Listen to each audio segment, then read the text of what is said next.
Salmo 119, do 97 ao 120. Hoje falaremos sobre como ler a Bíblia corretamente. Tá bom? E para a gente aprender a ler a Bíblia corretamente, a primeira coisa que a gente faz é saber como não fazer. Se você souber como não faz, você já tem chance de estar no caminho certo. Tá bom? Como eu amo a tua lei, Senhor, medito nela o dia inteiro. Os teus mandamentos me tornam mais sábio que os meus inimigos, porquanto estão sempre comigo. Tenho mais discernimento que todos os meus mestres, pois medito nos teus mandamentos, nos teus testemunhos. Tenho mais entendimento que os anciãos, pois obedeço os teus preceitos. Afasta os pés do caminho mau para obedecer a tua palavra. Não me afaste das tuas ordenanças, pois tu mesmo me ensinas. Como são doces, Senhor, para o meu paladar as tuas palavras, mais do que o mel para a minha boca. Ganho entendimento por meio dos teus preceitos, por isso odeio todo o caminho de falsidade. Lâmpada para os meus pés é a tua palavra, luz para o meu caminho. Prometi sob juramento e cumprirei. Vou obedecer às tuas justas ordenanças. Passei por muito sofrimento. Preserva, Senhor, a minha vida conforme a tua promessa. Aceita, Senhor, a minha oferta de louvor dos meus lábios e ensina-me as tuas ordenanças. A minha vida está sempre em perigo, mas não esqueço da tua lei. Os ímpios preparam armadilhas contra mim, mas não me desviei dos teus preceitos. Os teus testemunhos são a minha herança permanente, são a alegria do meu coração. Dispus o meu coração para cumprir os teus decretos até o fim, e odeio os que são inconstantes, mas amo a tua lei. Tu és o meu abrigo, o meu escudo, e na tua palavra coloquei a minha esperança. Afastem-se de mim os que praticam o mal, pois eu quero obedecer os mandamentos do meu Deus. Sustenta-me, segundo a tua promessa, e eu viverei. Não permitas que se frustrem as minhas esperanças.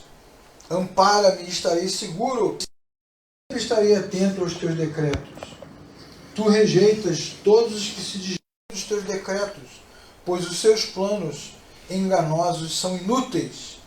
O Senhor destrói como refúgio os ímpios da terra, por isso amo os teus testemunhos. O meu corpo estremece diante de ti, as tuas ordenanças enchem-me de temor. Amém? Então, a melhor maneira para se aprender a ler a Bíblia como cristãos, né, partindo, obviamente, da premissa que todos nós nascemos de novo e nos encontramos com o Senhor de verdade, é, primeiro, saber o que não fazer. Se a gente souber o que não deve ser feito, já é uma vitória. E é daí que vem essa coisa da clareza bíblica, entende?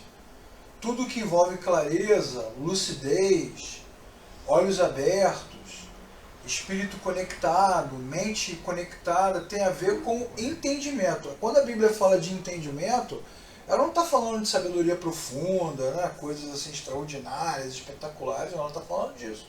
De clareza, de saber o que você está fazendo, de saber exatamente o que está acontecendo, o que você está lendo, como aquilo se aplica à sua vida. E é sobre isso que nós estamos falando. Vamos, então, parte por parte, aprender o que não fazer primeiro, para a partir daí saber o que deve ser feito.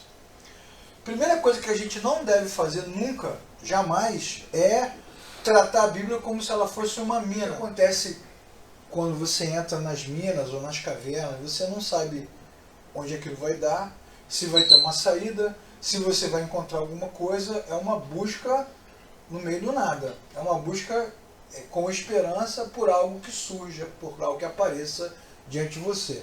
A busca por ouro, a busca por pedras preciosas, a busca por alguma coisa de valor. E toda vez que você vai para o texto, para um texto como esse que a gente acabou de ler, ignora o fato de que ele é um texto. Ignora o fato de que as palavras estão escritas ali na sua frente. Ignora o fato de que ele tem um autor, que ele tem um tempo, de que ele tem um público específico para o qual ele foi destinado, que ele tem um significado, que ele tem uma semântica própria, e parte para uma busca de coisas escondidas, de coisas que você não vê, de revelações que você possa receber ou encontrar, ou alguém possa transmitir para você, no final você vai acabar, é muito confuso mesmo. E quase sempre o que se observa no comportamento dos cristãos é isso. Não é uma leitura lúcida, clara, objetiva, é sempre tentando achar alguma coisa que você possa dali tirar uma resposta mística, sobrenatural, inusitada, diferente para alguma coisa que você está vivendo. E esses caras que estão na internet agora, que são muitos na internet, deu visibilidade a uma multidão de pregadores e líderes de diferentes igrejas, eles ficam fazendo isso, né? O tempo todo. O tempo todo pegando pequenas palavras, pequenos textos, pequenos relances, pequenos personagens, entortando o texto, entortando a história, criando outras histórias, como se estivesse cavando ali, cavando para encontrar uma pedra preciosa para te dar uma sacada excelente. E aí vai acontecer o que a gente falou domingo passado. A cada encontro, a cada culto, a cada pregação, nós vamos atrás de novidade, de novidade, de novidade, de novidade, de novidade. E aí os pregadores têm que se superar, né? Cada semana ele tem que trazer um negócio novo, diferente, inusitado, espetacular, para que a gente saia daqui assombrado, né? Nossa, que palavra, que revelação, que coisa incrível, que coisa extraordinária, como eu nunca tinha percebido isso antes. Aí ele começa a dar valor para as coisas que não têm valor, para o cântaro, para a cama, para a lâmpada, para o caminho, para as pedras, para a corda, para o animal, para a lança, para o cavalo, para a porta, para a janela, para você achar ali coisas escondidas. Mas como nós já sabemos e já falamos, a palavra de Deus é palavra de Deus exatamente para que ela não se pertença mais a ninguém. Porque até ela ser escrita, até ela ser publicada e até ela chegar até nós, a fé, o conhecimento de Deus era feito por transmissão oral, de pai para filho, de tribo para tribo, de levita para hebreu. E agora isso não é mais necessário. A partir do momento que ela está na nossa mão, todos os cristãos têm direito ao livre exame das Escrituras. E isso acaba com essa coisa do escondido, do sobrenatural, do inusitado, do inesperado. Não pertence a ninguém a leitura do texto. A ninguém a leitura do texto. E digo mais, se você fizer o exercício de abrir os vídeos dos pregadores de diferentes denominações e ficar ali olhando para o texto da Bíblia e prestando atenção no que ele está falando, se você ficar focado no texto, você vai descobrir que a maioria, para não dizer todos, fala de qualquer coisa, menos do texto, menos do que está escrito. Porque isso na verdade não importa. Então o primeiro erro que a gente deve abandonar é ler a Bíblia com essa, como é que eu posso dizer, com esse desejo de arrancar dela o que você não pode ver. Porque pelo fato dela ser livro, pelo fato dela ser texto, ela traz exatamente o que você pode ver. Ela tem exatamente o que está diante dos seus olhos. Esse é o primeiro erro que a gente tem que arrancar diante de nós.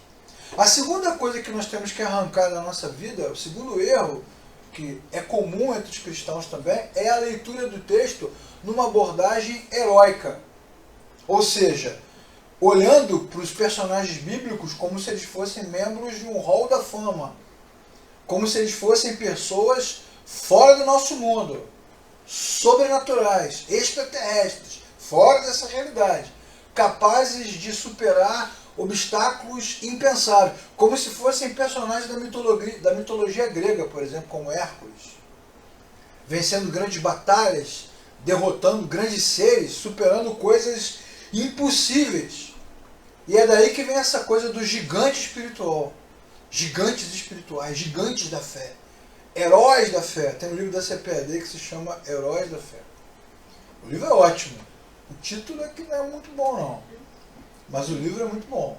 Se olhar para a Bíblia na procura de coisas escondidas gera confusão na nossa cabeça, porque se é escondido, se é uma mina, então pode ser que ele olhe para o texto e chegue a uma conclusão, ela olhe para o texto e chegue a outra conclusão. Pode ser que você faça um evento aqui com pregadores todos os dias, né? Cada um vindo num dia, pregando sobre o mesmo texto, e cada um traga uma visão completamente diferente, às vezes antagônica, e aí você fica confuso. Se olhar para a Bíblia como uma mina deixa a gente confuso, olhar para a Bíblia como um hall da fama, como uma galeria de grandes heróis, vai fazer o que com a gente?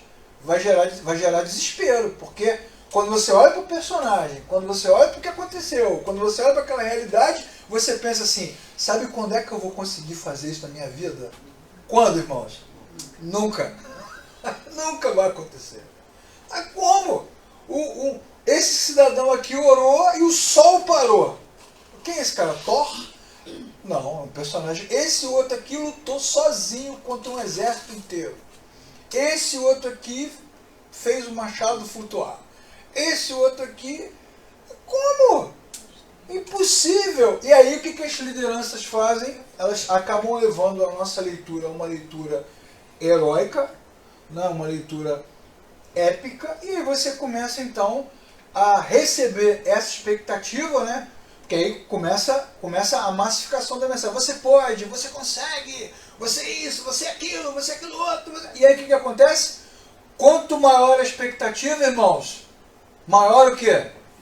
A frustração, obviamente. Quando a Bíblia diz assim, Elias era homem como nós. Aí o cara pega o texto para dizer assim, tá vendo? Você pode fazer como Elias. Mas na verdade o texto está falando o contrário. Que apesar do que ele fez, ele era igual a nós. Então quando o texto diz isso, é para dizer o quê?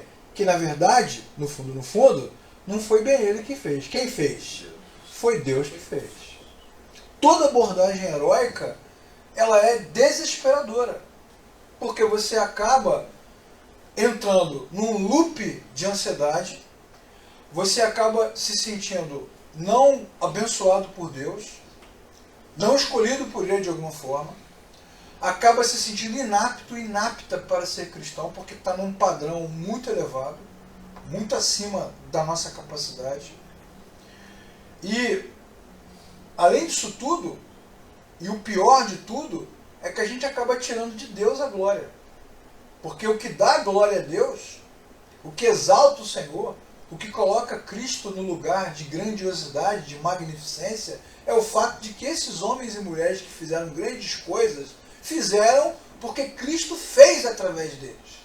E não porque eles eram incríveis, espetaculares, ou porque Deus os obedecia. Porque dependendo da pregação que você escuta, a impressão que você tem é que Deus obedecia a Moisés, que Deus obedecia a Elias, que Deus obedecia a fulano de tal, que Deus estava ali esperando um comando daqueles homens. Mas quando você olha para os textos, é exatamente o contrário. E aí qual é a expectativa?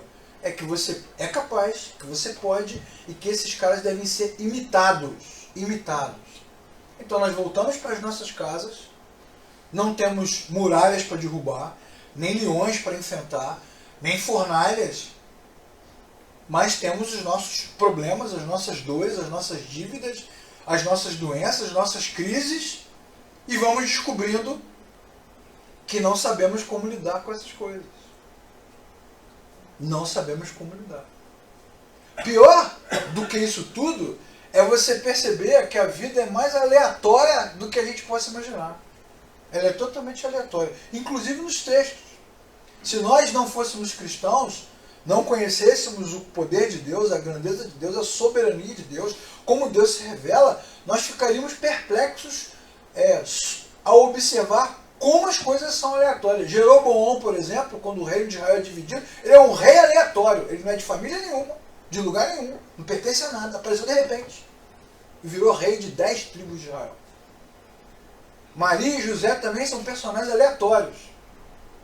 Não há nada antes deles que aponte para essas escolhas, para essas decisões de Deus. O que os crentes fazem é olhar para o texto todo e saber que Deus é bom o tempo todo, toma sempre as melhores decisões, faz sempre as melhores coisas no melhor momento, da maneira certa.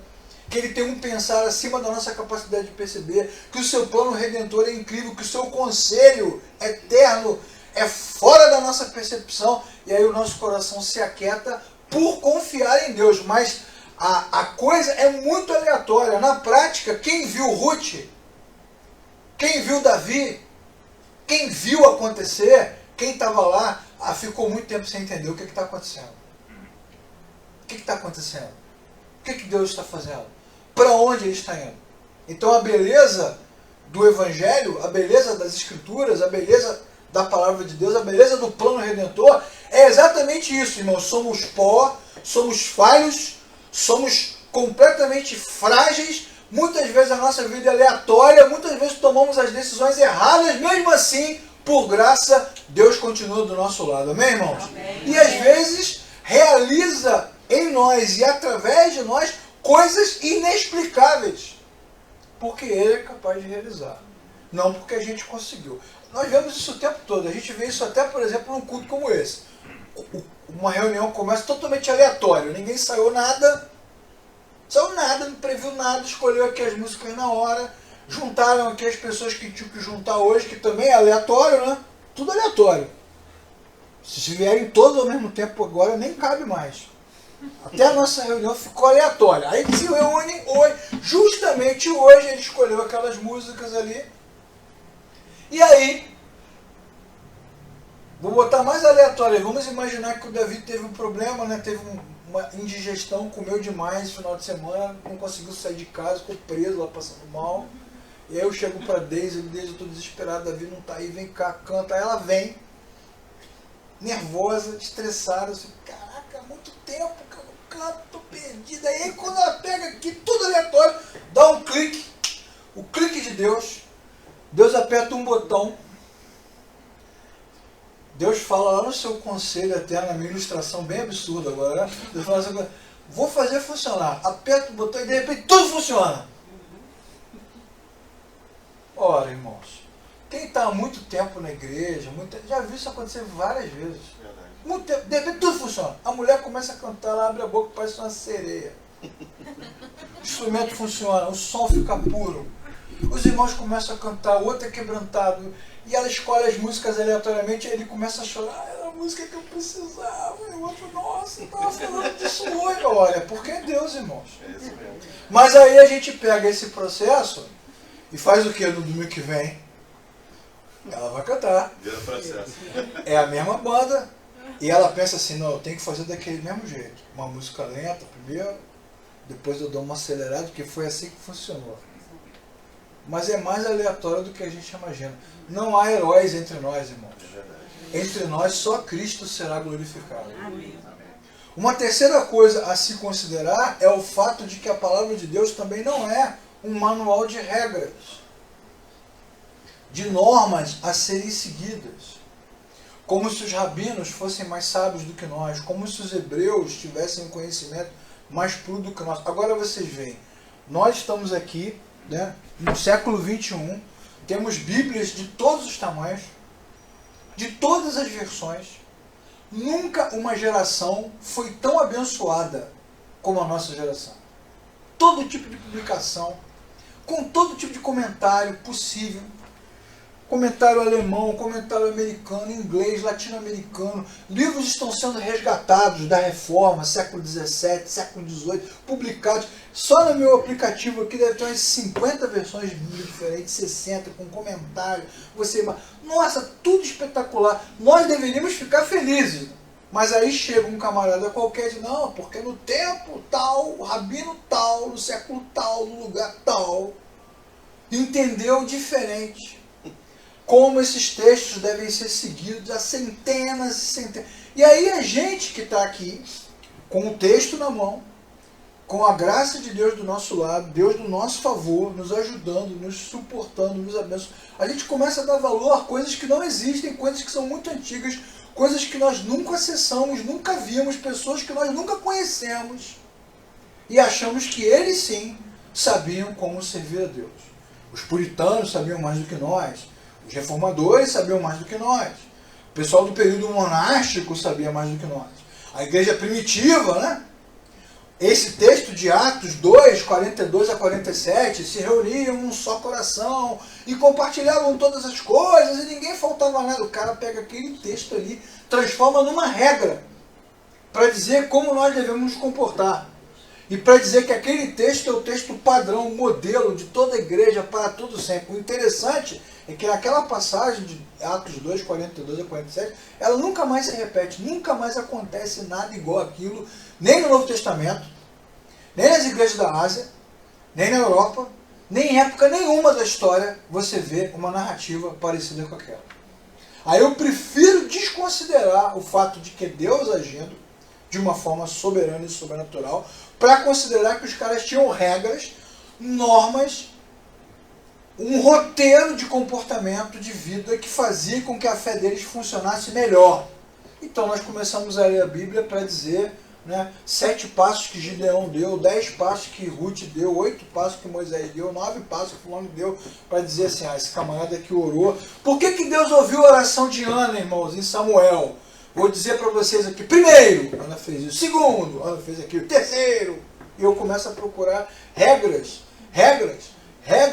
normas, para que isso valide a minha vida e faça com que a minha vida funcione melhor. Obviamente eu vou começar a ficar cansado.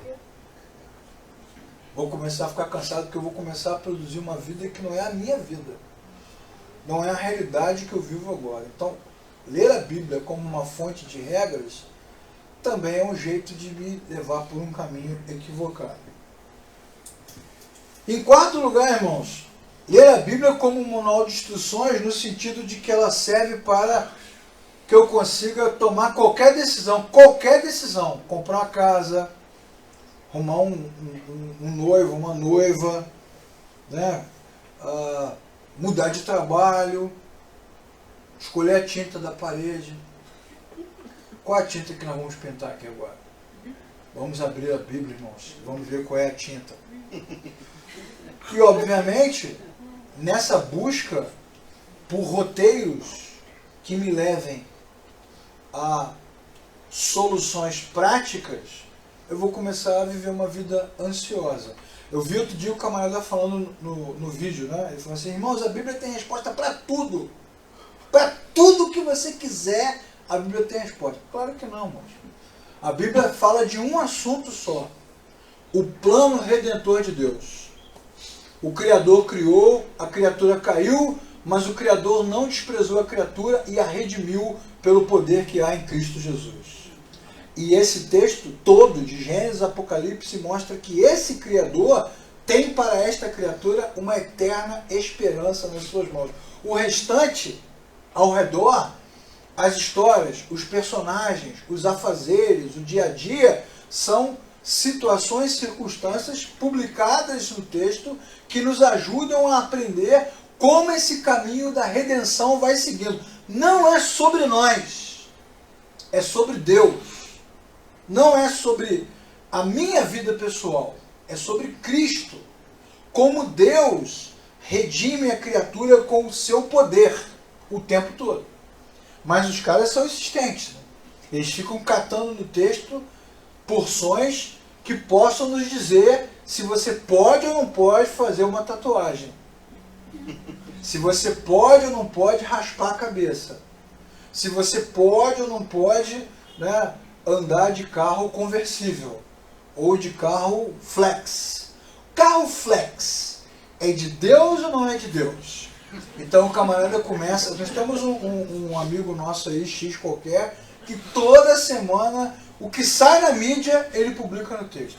O cara começa a pegar os textos para dizer, na verdade, e aí que está a grande sacada, né? Na verdade, essas lideranças, esses pastores, esses pregadores, eles querem dizer o que você deve fazer, quem você deve ouvir, o que você deve assistir, quais cantores você deve escolher, quais lugares você deve frequentar, porque na verdade eles estão te controlando, igual o camarada que eu citei aqui antes, que disse que a Bíblia sozinha, sem o pastor, é desnecessária. Então a Bíblia não é esse manual de instruções. E por fim, irmãos, a Bíblia, ela não é um poço de conteúdo doutrinário para você ficar debatendo no Facebook e no Instagram. caçando versículo para você poder deixar o seu amigo no chinelo ou dizer para ele por que ele é um herege maldito. Ela não é para isso, ela não é uma fonte de consulta, ela não é o Google, não é a Wikipédia. Ou para os antigos, aqui não é a Barça, lembra da Barça? Se você teve Barça, meu irmão, a 10ª dose da vacina que você tem que tomar. Você assinava a Barça e assinou a Barça? Ah, você não tá novo não, cara. Eu não venho com essa conversa fiada. Você assinava a Barça, você ganhava aquele compêndio e todo ano a Barça te mandava um livro novo, livro do ano tal, com as atualizações, né? Era a internet que a gente tinha, irmão. Né? E aí você fica ali consultando respostas, né? O camarada sai caçando versículo, você vai no Google, vai no Facebook, vai no Instagram, quando tem assunto polêmico, o pessoal sai tacando versículo, taca versículo, procura versículo, pedaço de versículo, para aqueles textos darem respaldo. A Bíblia não é para isso, ela vai acabar gerando em você uma leitura fria. Uma leitura só à busca de informação. Por isso que eu disse semana passada e vou repetir. Ah, mas eu já li a Bíblia 30 vezes. 40 vezes. 200 e... Vocês viram como é que o salmista fala da palavra? A paixão, a devoção, a fome que ele tem, o quebrantamento, o temor, como aquilo toca o interior dele. Como a palavra de Deus ajuda ele a ter esperança, a enfrentar os seus inimigos, a superar dificuldades, a vencer obstáculos, a olhar para o futuro, como a palavra de Deus o sustenta. É um olhar apaixonado, comprometido. É um olhar completamente envolvido e envolvente. Ela não é fria. Citar versículos, né? Vai repetindo os textos, está escrito, não sei o que lá, está escrito, não sei o que lá, está escrito, não sei o que lá, está escrito, está escrito, está escrito. E para que isso serve? Como se fosse uma consulta infinita de informações. Essas 5 maneiras são ruins. E para onde essas maneiras nos levam? Por que essas formas de ler a Bíblia são erradas? Para onde isso nos leva? Quase sempre nos leva por uma suposição. Quase sempre o leitor acaba supondo, antes mesmo de olhar para os textos, aquilo que o texto significa. E quase sempre, todas essas abordagens levam o cristão para um olhar moral, ou para um olhar de conforto. Ou é alguma coisa que define a maneira dele viver moralmente, ou é alguma coisa que dá a ele consolo sobre algo que ele quer ouvir. E é exatamente essa a função que as caixinhas de promessa tinham. Lembram das caixinhas de promessa? Lá em casa tinha uma belíssima, já falei aqui, de louça, bonita. Você tirava ali, né? Eu fazia aquilo todo dia de manhã no meu devocional, tirava aquela tampinha bonita da caixinha, e eu já sabia mais ou menos onde aquele versículo top estava. Eu já ia naquela posição e puxava. Eles lutarão contra ti, mas não prevalecerão. Pô, que maravilha. Um olhar que é de suposição, um olhar que é quase sempre de consolo, de conforto, é alguma coisa que eu quero para sair dali animado, né? Puxa, tá vendo? Deus está falando comigo. E também, quase sempre tem alguma coisa a ver com moral. Pior do que isso, irmãos, quando nós lemos a Bíblia dessa maneira, também corremos o risco de nos tornar supersticiosos. Ficamos supersticiosos. Porque presumimos o quê? Que estamos manejando a Bíblia de forma certa, mas ela acaba se tornando um instrumento supersticioso e circunstancial. Ou seja, ela vai me dizer o que eu quiser na hora que eu quiser que ela diga. Circunstancial. É sempre assim. Eu crio lá um pressuposto para mim mesmo, me prendo a ele e vou, então, me guardando nele e vou vivendo a vida de acordo com aquilo que eu quero. É uma superstição. Como eu acabo fazendo com os próprios textos, com os próprios versículos. Eu vou repetindo os versículos, às vezes, como se eles fossem mantras, como se eles atraíssem alguma coisa, como se eles mudassem alguma realidade. E não necessariamente eu creio neles. Uma coisa é eu conhecer os textos, porque eu li muito, porque eu estou lendo agora. Outra coisa é eu crer nos textos. Crer porque eles afetam o meu interior, porque eles iluminam o meu caminho, porque eles me dão direção. É diferente de saber os textos, de saber a informação, porque eu estou num caminho de superstição. Bom, dito isso tudo, para que a Bíblia serve então? Se eu não fizer, se eu não agir, se eu não trabalhar com o texto dessas formas, para onde o texto vai me levar? Então vamos ler João, Evangelho de João, capítulo 5, versículo 46. Jesus dizendo para os fariseus, doutores da lei: se vocês crescem em Moisés, creriam em mim, pois ele escreveu ao meu respeito. Jesus dizendo para os doutores da lei: se vocês crescem em Moisés, creriam em mim, pois ele escreveu a meu respeito. Então Jesus está dizendo o quê? Que todos os textos das Escrituras, quando eles não são lidos das formas como nós vimos agora, mas quando eles são lidos com clareza, com foco, com lucidez, e usando a mensagem da semana passada, em adoração, com fome, com paciência, para onde esses textos vão nos levar? Para os heróis? Para uma descoberta sensacional? Para uma chuva de informações? Para onde esses textos vão nos levar? Para uma lista de regras a serem seguidas? Ou por um caminho para que eu descubra, como se fosse uma bússola, o que eu estou procurando, o que eu estou querendo? Não, esses textos vão nos levar para Cristo. É para lá que eles vão nos levar. Todas as histórias da Bíblia falam da graça de Deus, através do Filho de Deus, para o povo de Deus, para a glória de Deus. Todas as vezes que eu leio as Escrituras da forma correta, sem transformar ela numa fonte de busca sem fim de todas as coisas que eu apresentei antes, o que a Bíblia vai fazer? Ela vai mostrar o tempo todo a criatura rompida com o Criador, e o Criador fazendo um movimento na direção da criatura por graça, por amor, por misericórdia, um movimento redentor. E aí o que você descobre no final? Que você é mais um desses.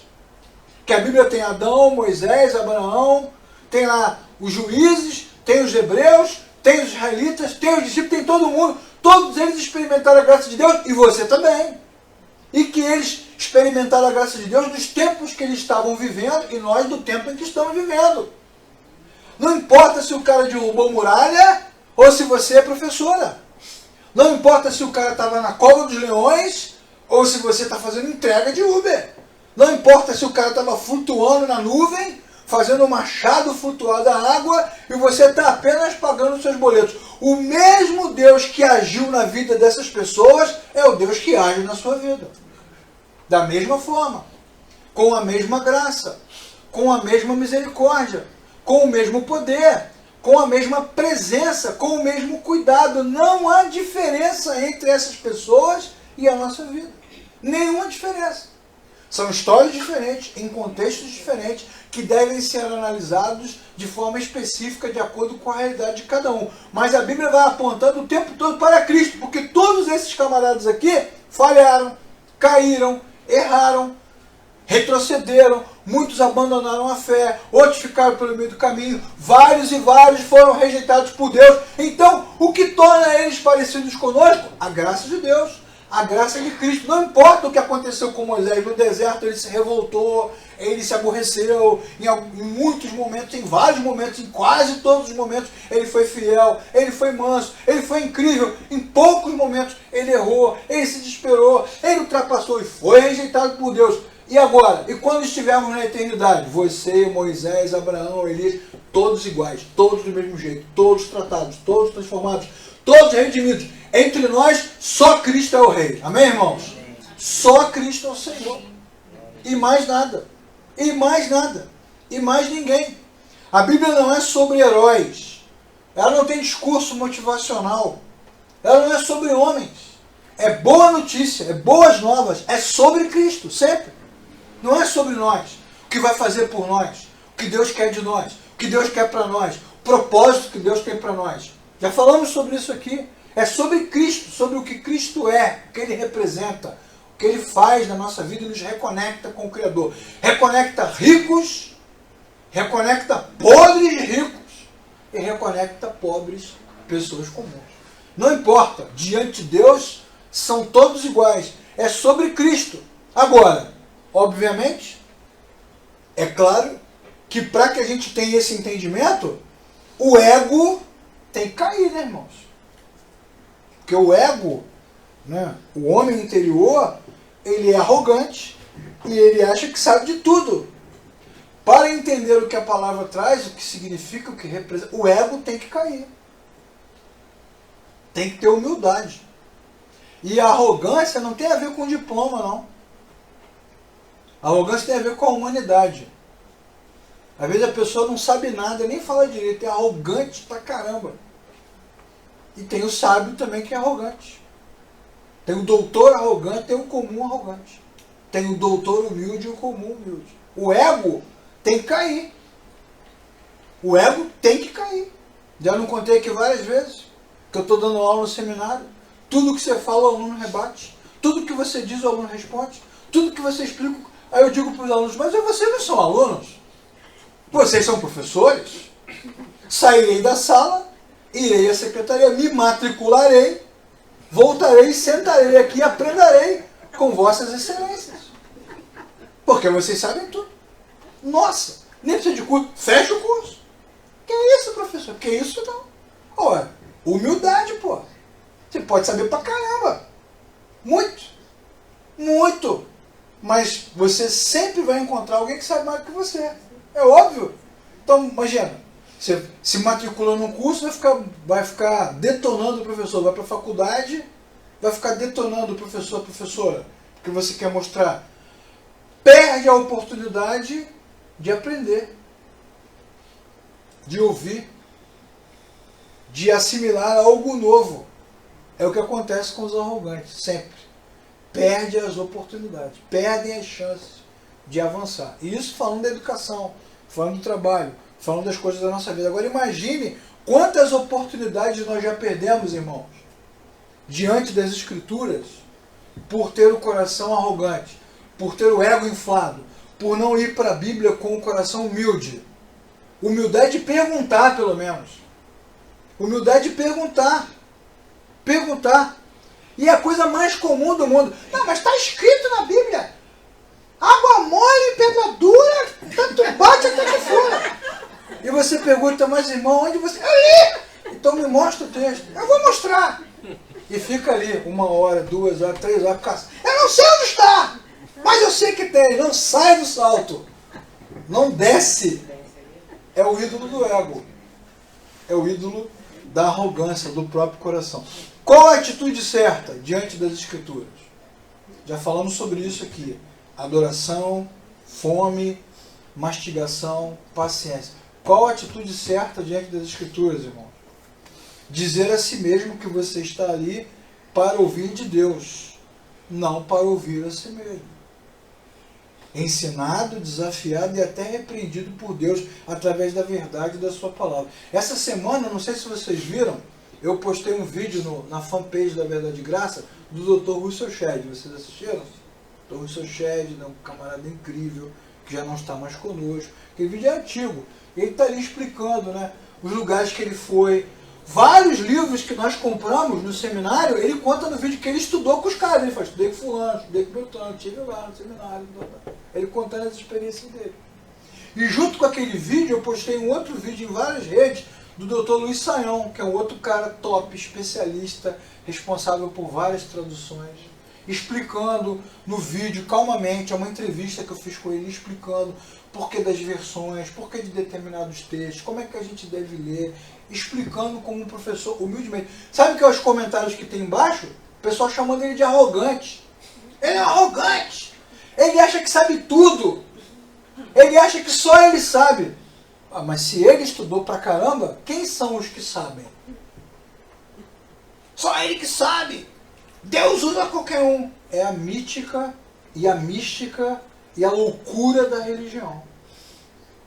E a loucura da religião. A pessoa acha, porque é arrogante, que ela deveria, por si só, ter todo o entendimento e ter toda a compreensão. Agora, a Bíblia vai nos mostrar, irmãos, que só Cristo pode ser anunciado. Ele é o centro da leitura o tempo todo. Vamos ler os textos? Atos dos Apóstolos, capítulo 10, versículo 42. Os apóstolos dizendo: Ele nos mandou pregar ao povo e testemunhar que este é aquele a quem Deus constituiu juiz de vivos e mortos. Nós devemos falar de Cristo, apenas dele. Foi essa a ordem que nós recebemos. Atos 3, versículo 18, 22 e 24. Foi assim que Deus cumpriu o que tinha predito por todos os profetas, dizendo que o seu Cristo deveria sofrer. Disse Moisés: O Senhor Deus levantará dentre os seus irmãos um profeta como eu. Ouçam em tudo o que ele lhes disser. De fato, todos os profetas de Samuel em diante, um por um, falaram e predisseram esses dias. Atos 26, 22 e 23. Tenho contado com a ajuda de Deus até o dia de hoje, e por este motivo estou aqui e dou testemunho tanto a gente simples como a gente importante. Não estou dizendo nada além do que os profetas e Moisés disseram que haveria de acontecer, que o Cristo haveria de sofrer, e sendo o primeiro a ressuscitar entre os mortos, proclamaria luz para o seu próprio povo e para os gentios. Os apóstolos, os primeiros cristãos, só falavam de Cristo, só pensavam em Cristo, só compartilhavam o Cristo, e não havia nada mais importava. Observe os textos, eles falando o tempo todo que Cristo deve ser anunciado, Cristo deve ser anunciado, Cristo deve ser anunciado. Então, quando nós nos encontramos com a Bíblia, irmãos, nas nossas leituras devocionais, quando você abre a sua Bíblia de manhã, de tarde, de noite, em casa, orando, se você nessa leitura não tem um encontro com Cristo, não pensa em Cristo, não fala com Ele, não ora para Ele, não pensa nele, não se declara a Ele, não se consagra a Ele, não se relaciona com Ele, tem alguma coisa errada com a nossa fé. Se a nossa leitura nos leva para desvios mentais, para devaneios, para o nosso próprio coração, para qualquer outra coisa, é uma leitura equivocada, louca, perdida, que está nos tornando cristãos cada vez mais distantes da verdade. Jesus mesmo declarou que a Bíblia fala dele e da sua missão. Lucas, capítulo 4, do 18 ao 21. Lucas 4, do 18 ao 21. O Espírito do Senhor está sobre mim. Ele me ungiu para pregar boas novas aos pobres. Ele me enviou para proclamar liberdade aos presos e recuperação de vista aos cegos, para libertar os oprimidos e proclamar o ano da graça do Senhor. Então Jesus fechou o livro, devolveu ao assistente, assentou-se na sinagoga e todos tinham os olhos fitos nele. Ele fala dele mesmo, ele abre os textos e cita ele mesmo. Lucas 24, do versículo 25 ao versículo 27. Ele disse: Como vocês custam a entender o que demoram a crer em tudo que os profetas falaram. Não devia o Cristo sofrer essas coisas para entrar na sua glória? E começando por Moisés e todos os profetas, explicou-lhes o que constava a respeito dele em todas as Escrituras. Então, irmãos, é aqui que eu termino. Cristo não é apenas o tema central ou o tema principal. Ele é o tema. Ele não é o tema diante de outros temas. Ou o principal tema num grupo de temas. Ele é o tema. Tudo que tem na Escritura converge para Cristo. De ponta a ponta, tudo aponta para Ele, para a obra redentora, para a cruz, para a ressurreição, para a redenção, para a salvação, para a vida eterna. Então a leitura correta do texto nos leva para Ele.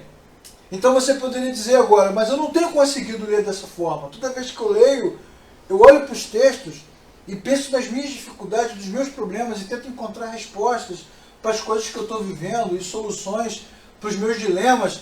Obviamente, essa leitura está seguindo aquilo que não deve ser feito. Mas quando você olha para os textos e tenta olhar para os textos com um olhar humilde, deixa o ego de lado, deixa de pensar em si mesmo, ou deixa de pensar numa busca por conhecimento, ou deixa de procurar revelações e coisas escondidas e passa a tratar o texto com devoção e olhar para Cristo, então o Espírito de Deus começa a encher o seu coração desta certeza de que Cristo é real, de que Ele veio, de que Ele nasceu, de que Ele viveu, de que Ele morreu, de que Ele ressuscitou, de que Ele voltará. E à medida que o cristão vai lendo a Bíblia, ela vai enchendo ele dessa convicção, dessa certeza, irmãos e irmãs, depois que a palavra de Deus enche o nosso coração, nada mais dessa vida importa.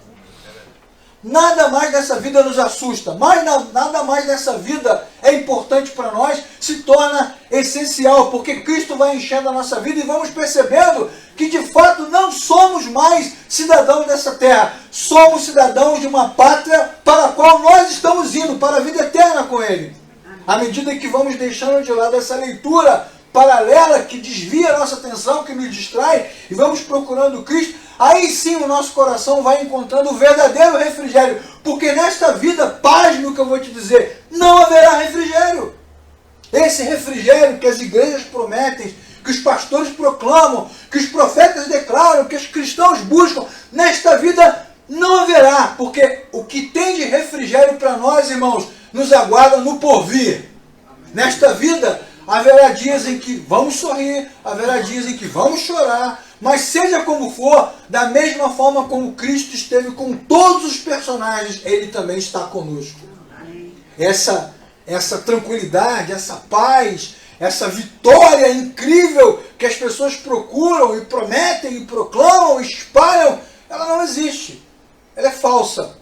O que existe de Gênesis a Apocalipse é a vitória incontestável de Cristo sobre a morte. É a vitória incontestável de Cristo sobre o pecado. É a vitória incontestável de Cristo sobre a condenação que estava estabelecida para nós. Então Cristo nos libertou. E essa certeza bíblica, ela vai nos dando paz. Essa é a paz que excede todo entendimento. Essa é a paz da qual Cristo fala. Deixo-vos a paz, a minha paz vos dou, não vou lá dou como o mundo a dá. Que paz é essa, irmãos? Que paz é essa? É a certeza de que Cristo é o centro de todas as coisas.